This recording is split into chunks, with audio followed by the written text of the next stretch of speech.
What's up, everyone? We just want to say thank you for listening to the podcast and that this episode is sponsored by Straight Stoner, also known as the brand SS96. Shop today for t-shirts, hoodies, hats, and more.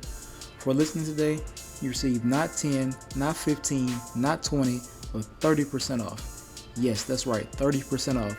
Just use the code SWISHMASTERS today. Visit ss96.net and use the promo code SWISHMASTERS.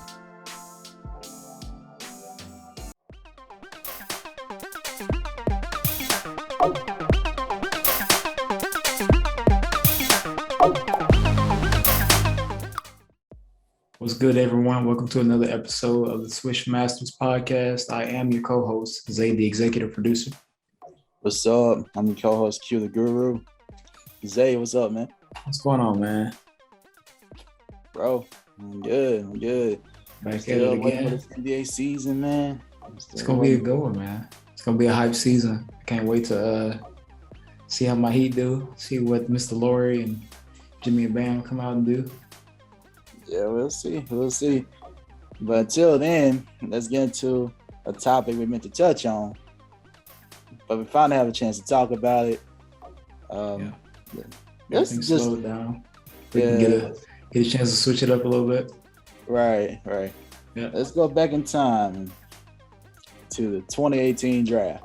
Uh-oh. A lot of hype surrounding a lot of these names, and we thought there were a lot of predictions that these guys would be stars, future NBA stars. Some kind of panned out. Some probably didn't meet up to expectations. So we're gonna analyze this draft class and see what's what.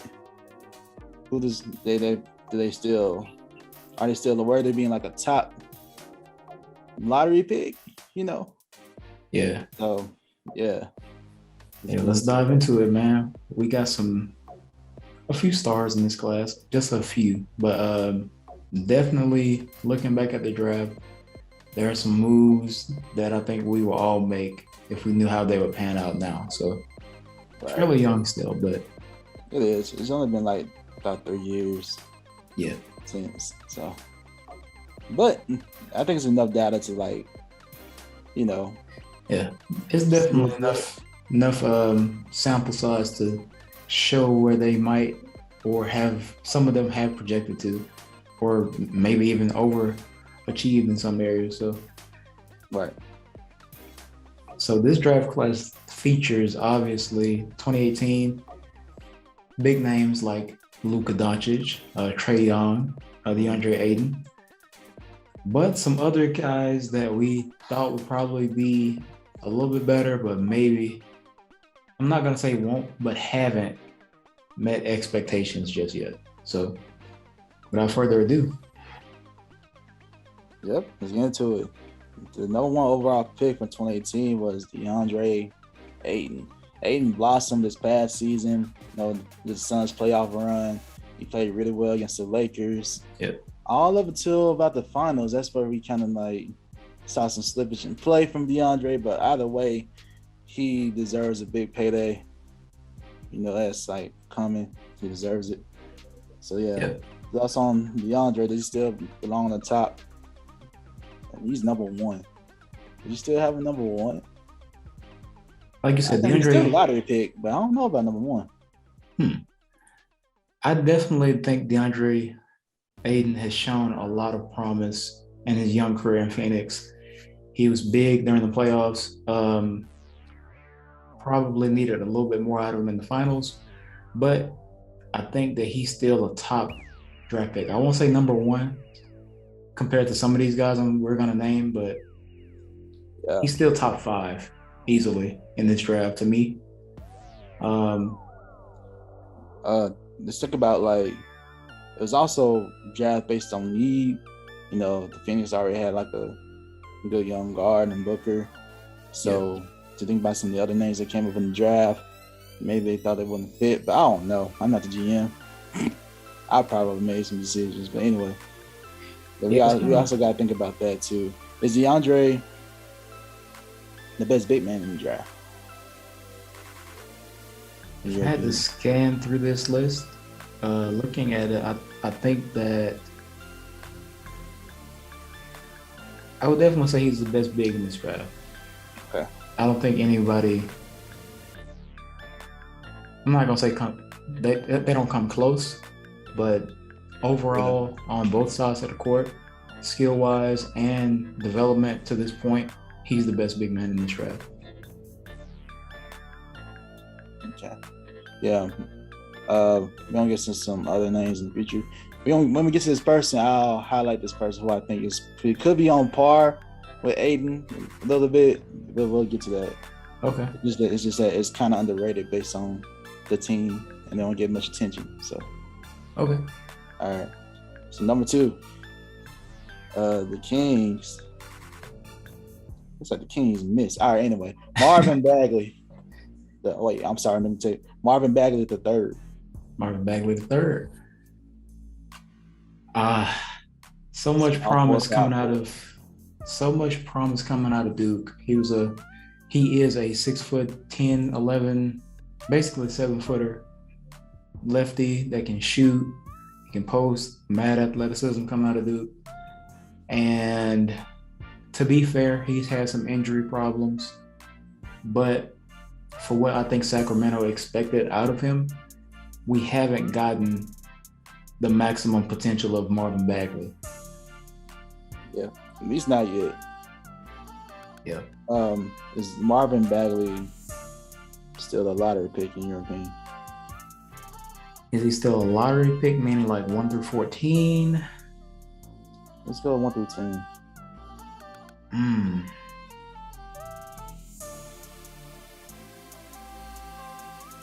He's like, to me, on the cusp of being in the top 10 right now. If it weren't for his injuries, I think we would see a lot more elevation out of his game. But because he's been injured and also been in Sacramento and not seeing a lot of him, but the times I did see him, and he was healthy, he looked good. But I think the potential is there. I don't think that it's for a lack of ability or skill or work, but just the injury status and dealing, you're a big guy and you have knee problems, that's going to be detrimental to your career. Yeah. That's gonna be if I had to redraft, I can't, he won't go number 2. He definitely won't go, to me, 3, 4, or 5 either. But I won't count him out of being a top 10 pick. Okay. Because especially thinking about the hype at the time, really. Yeah. It was really the hype. But remember, we're doing this based on what we know now. So definitely, I probably wouldn't. And it's not like he went to just a place where he'll have a whole lot of pressure. He ain't go to like a New York or just one of those teams. So he didn't go anywhere where he had to be the guy, savior. Yeah. He had to be that. He had to be in that role. So we'll see. I like some of these other guys. So that's fair. Yeah. All right. I'm for Bagley the third. I'm gonna keep him in the 10 to 15 range. I agree with that. He still has potential. But it's kind of hard because there's a lot of guys on here that I'm definitely gonna put ahead of him. So but you never know. Hopefully this season, he bounces back. Okay. But all right. So next, this was the big trade that happened that night. We might as well just both of them at the same time. Big number money. 3, Atlanta actually drafted Luka. They did. And Dallas, they had the number 5 pick. They drafted Trae Young, the draft day trade. So Dallas gets Luka, and Atlanta gets Trae. And because of that trade, they'll be forever synonymous with each other. Forever. Especially after this past season, we were like, wow. Yeah. Trae got farther in the playoffs than Luka did. And to be fair, Luka is in the West, but the East is coming on strong now. So yeah, I don't know. What do you think about the thoughts of Luka and Trae? Does that trade still go through if you're the GM? Would you want to try to keep Luka if you're the Hawks? Or the trade? Because no. I think that the thing about this trade is that these two guys are very, to me, very similar in how they impact their teams. They're kind of like point guards. Well, Trey is a point guard, but Luka is more of a point forward. They're the main source of offense most of the time, and they pretty much carry their teams in the same identity. For me, they're so synonymous with their cultures. You know what I mean? With Dallas, you think of Luka. With Atlanta, you see Trey's energy and being the bad guy, as we saw this year in New York. Yeah. I think that for me,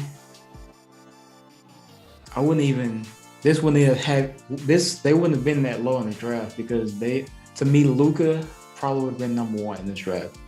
If we go back, Luka is the number one pick. If I'm Atlanta, you kind of win either way, because even during their rookie year, they were kind of neck and neck. They were the only two that we kind of like considered for a long time to be rookie of the year. Right. With ultimately Luka winning. Trey kind of turned it on later on in the later half of the season, but Atlanta and Dallas won on draft night on that particular draft with those two picks. Regardless of who went where, I think it would have worked out. Trae Young, being from Oklahoma, would have, I think, easily went into Dallas and fit in. But I think that Dallas made a brilliant move by bringing Luka in. Just his ability to score and play at his own pace kind of reminds me of it. You can tell that he kind of watched Dirk growing up with his fadeaways and the mid-range game, and then just being a jack of all trades, being able to score, pass, rebound. I guess I'll say Dallas won. I think that Trey, and I'm not sleeping on Trey and the Hawks because I did that too much. I apologize, but Luka has the potential to me to be a consistent triple double machine. Trey can explode at any time, so I'll take either of them. But there's something about Luka that I feel like defensively, being 6'7", 6'8", is going to give me a better chance of winning. Even though Trey went to the Eastern Conference Finals with the Hawks this year, I think they had a better team and they had a better year compared to Dallas. So those are my thoughts. Yeah, they definitely did. I thought it was good. I thought it was good that you brought up Dirk because Luka is definitely the successor to like Dirk. You know, and that the culture already of Dallas is something like the Euro players. You know, Dirk being that one guy to, really, really usher in like a whole new era of like international players coming to the sport in the NBA, and Luka just taking that to another level now with his swag and everything. So love Luka, and they definitely like match their cultures. You know, but Trey being in Atlanta and Luka being somewhere where Dirk is so loved, and that love can continue on with Luka. So yeah, I think they're really meant where they need to be. But if you just trade, all right, just trade. I trade the places now. Trey is with Dallas right now, and say Luka is with the Hawks. If Luka was with the Hawks this past season, does he get past? It's like, does he go further? Does he get as far as Trey went? In my opinion, yes. And potentially go further, in my opinion, potentially. I think that Luka being with this 2021 Hawks squad, he would have definitely got about the same place as Trey did or farther. I think the thing with Dallas this year, obviously, KP. That's what I was about to say. Yeah. Like, think about what trade take the Dallas team as far though. I think that's what I was trying to refer to earlier. I think the team situation, not involving the two main guys, is the difference here. Trey has John Collins, who was, to me, kind of an underrated star or a guy who has a lot of all-star potential, and he was playing his role. Whereas when you take Luka's second guy, Kristaps Porzingis, who kind of is been in like an injury swirled status, and it's, to me, misplaced as far as his role on the team. They're making him more of a shooter instead of being a 7'3" power forward who can post up, shoot over the top in mid range, get to the rim. I think that his situation in Dallas is a lot more difficult because your second guy isn't playing to his maximum, and I feel like John Collins showed off what he can do, and that's why he got that big contract this year. So I think that more so takes an effect on how far they would take him, because they were a little more organized and honestly better coached this year compared to Dallas.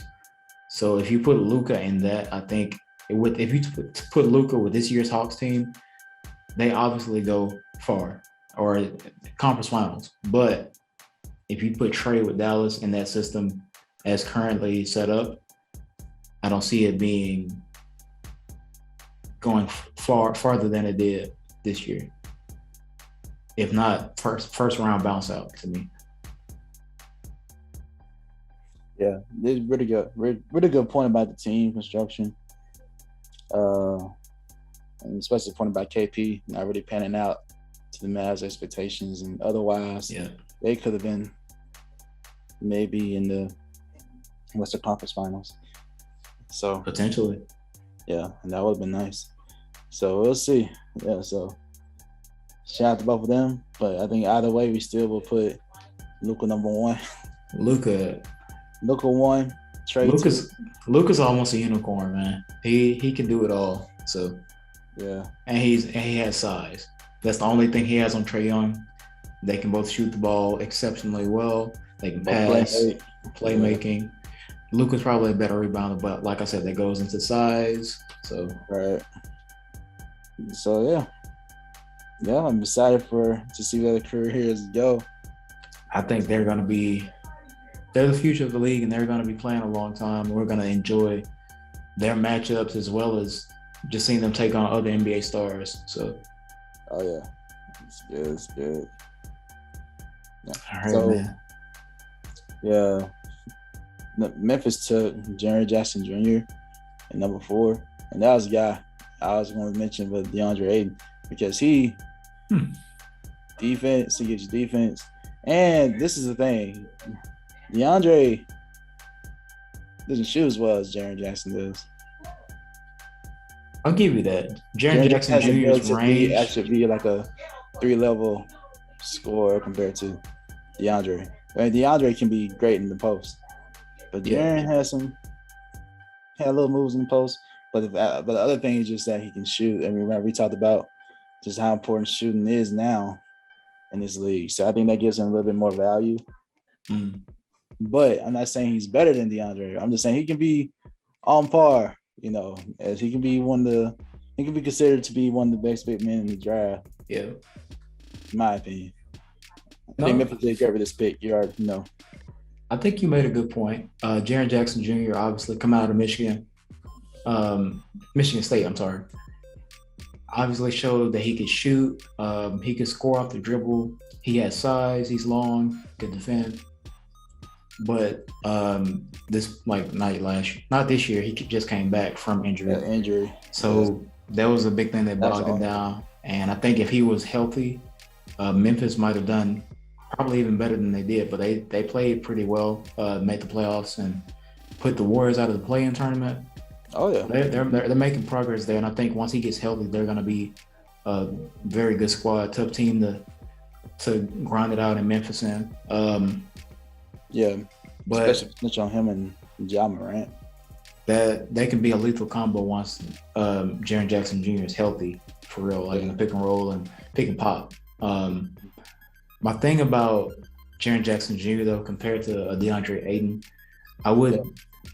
my argument that Deandre Aiden is still better is because of, I know you say he can shoot better, but Deandre he's like a more of the old school type big man to me, but he has the footwork and quickness of a modern era big that's like a Jaren Jackson Jr. Like his footwork is exceptional, and he can shoot mid range, and he can post up, and he can rebound.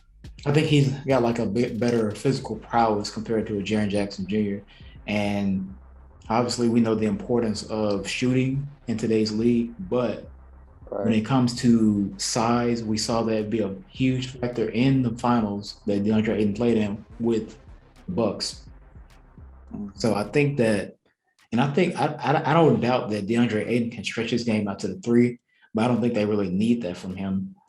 I think that him being able to be as nimble as he is at his size and shoot mid range and still have like that physical big man type body to deal with other bigs down low is going to be able to push him over the top because of I think his potential is still not tapped into. Jaren Jackson Jr., we know, I think he can easily, when healthy, be an 18-point per game scorer, get 10 and 12 rebounds and 2-3 blocks. But I think Aiden has the ability to dominate a game more so than Jaren Jackson Jr. That's just my opinion. Like both of them are good. I'm still taking Aiden over him though. Oh yeah. I was saying he could potentially arguably be, but yeah, right now of course it's still Aiden. Yep. Right away, Jaren still deserves to be a lottery pick. Yeah, for sure. I like him. I hope he gets healthy, man. I want to see what else he can do. Oh yeah. Definitely. So that ran it out the top 5 picks in this draft. Yep. So yeah, I think right now, I know this is where I'm at. I'm like 1 Luka, like 2 Trey, and 3. I have to go DeAndre Aiden based on what he's talked about. 4 Jaren Jackson, and you gotta figure out who you put in this 5th spot. So let's keep it rolling, man. Marvin Bagley III, excuse me. He definitely, based on current status, is not a number 2 pick. No. But we still have a few more names. Let's see. Number 6, Mo Bamba. And had his own song. Shut ass. That was a fire song, by the way. It was, though. Yeah. But, man, what are your thoughts on Mo Bamba now? It's coming out of Texas, he had a lot of potential. He was with Orlando. Yeah. He had a lot of potential, but didn't really pan out. Orlando obviously has been in playoff purgatory for a long time. It's like a swing and a miss. Like every time with Orlando so far. I don't know. During his rookie year, I feel like he vaguely showed some flashes of game, like some offense. But and obviously I don't pay attention to a lot of Orlando basketball because they don't get a lot of national TV time, and when I do see them, they kind of are on the losing end more so. So, and I feel like Mo Bamba didn't even, for him to be the number 6 pick, he didn't really get a lot of playing time his first couple of years, and I haven't kept up with him enough now to know. So, I definitely say that he, to me, wouldn't be probably not a top 10 pick based on the names I'm looking at. All right, so 2018, 2019, he averaged like 6.2 points, Man, that's tough. And then we How go many back rebounds? Yeah, that's what I'm trying to look at. So 5 rebounds. 6 points, 5 rebounds. I don't really look at 1.4 blocks. That's pretty good. 2019, 2020, went down a little bit. 5.4 points. 1.4 blocks still. 4.9 rebounds. 2020 is past season, 8 points. I mean, his stats are basically the same. He averages like a little over 1 block a game, a little over 5, almost 6 rebounds a game. So it's like there's enough to be really hanging out. I liked him coming out of Texas, but for a 7-footer, not averaging over 5 rebounds in 3 years. Man, the closest he's got to is like this past season, 5.8. But you're 7 feet. I need like at least 7.5 to 8 rebounds. If you're for this type of pick, like number 6, I would expect a little bit higher in terms of that stat. The points, not really. I don't think he was looked at as a scoring guy, really. Mm-hmm. But the rebounds and defensive wise, I'm not very impressed. Not really. Based on the other guys on the list, he'll probably like close to the Bagley situation. Barely top 10 in my opinion. 10, 15, maybe. Barely, if that. Yeah, barely. Compared to this other guy, to this guy, Wendell Carter. Wendell Carter Jr. Yeah. I like him. I still like him. He still, to me, has. Oh, I do too. I do. Yeah. Wendell Carter Jr. coming out of Duke. Mad athletic. Has some post skills. I think he got traded to Orlando this year or this past season. Yeah. He did. From Chicago. Yeah. I saw I didn't catch a lot of him, but when I did see him, he looked pretty good. He had some post moves. I think he had like a little face up, maybe like top of the key type jumper. Like I said, like can rebound, athletic. Yeah, he's definitely the better center of the two. Career-wise, he's averaging 11, 8, and 2, basically. So he's averaging at least 8 rebounds a game. So definitely better out of the two. Better out of the two. Definitely has potential. Yeah. Hope he can pan out some more. I think he's still now that's his teammate. So right, and now he's got to compete for a starting job. If you're me, I'm starting Wendell. Yeah, Carter Jr. gets a spot over Mo Bamba. I definitely agree with you on him being better, the better pick. I'm not gonna say number 7 pick in the draft is still kind of high compared to some of the names that I'm seeing on here. Definitely, he's definitely a better pick than Mo Bamba. Right, and now they're on the same team. Yeah, it's interesting to see. For sure. Yeah, there's some hype around. I'll keep him in the lottery probably. Yeah. You would? Wendell? I think he's like later half of the lottery, if I'm being fair, looking at some of these names. Okay. Yeah. That's fair.